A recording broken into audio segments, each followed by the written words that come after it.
அனைவருக்கும் வணக்கம். இன்னைக்கு நம்ம மிளகு சாதம் எப்படி செய்யறதுன்னு வாங்க பார்க்கலாம். சூடாயிட்டோம். அதில் ஒரு ஸ்பூன் மிளகு, ஒரு ஸ்பூன் சீரகம் போட்டுக்கோங்க, ஒரு ஸ்பூன் உளுத்தம்பருப்பு, ஒரு ஸ்பூன் கடலைப்பருப்பு. இது எல்லாத்தையுமே பொன்னிறமாக நம்ம இப்போ வறுத்துக்கலாம்.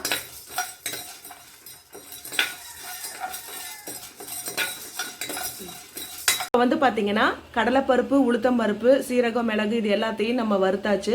இப்போ நம்ம இதை ஒரு மிக்சி ஜாரில் போட்டு இதை நம்ம பொடி பண்ணிக்கலாம். மிளகு சாதத்துக்கு பார்த்தீங்கன்னா நெய் ஊற்றி செஞ்சால் தான் நல்லா டேஸ்ட்டாக இருக்கும். அப்படி இல்லைன்னா நீங்கள் நல்லெண்ணெய் கூட சேர்த்துக்கலாம். அரை ஸ்பூன் உளுத்தம்பருப்பு,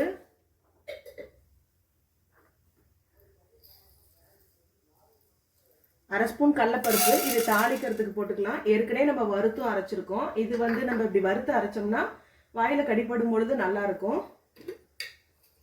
இப்போ இதுல ஒரு ஸ்பூன் கடுகு,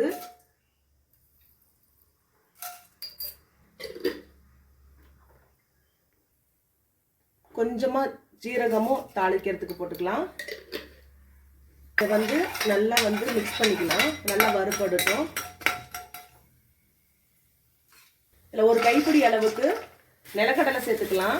உங்ககிட்ட முந்திரி பருப்பு இருந்தால் சேர்த்துக்கோங்க. என்கிட்ட நிலக்கடலை தான் இருக்குது, நான் நிலக்கடலை போட்டுக்கிட்டேன்.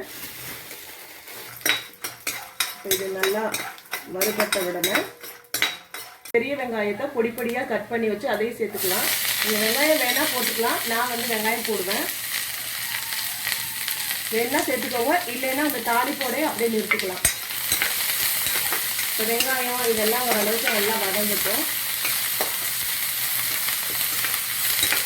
நம்ம சாதம் சூடான சாதத்தை வடித்து ஆற வச்சு வச்சுருக்கோம். அதை நம்ம இதோட சேர்த்துக்கலாம்.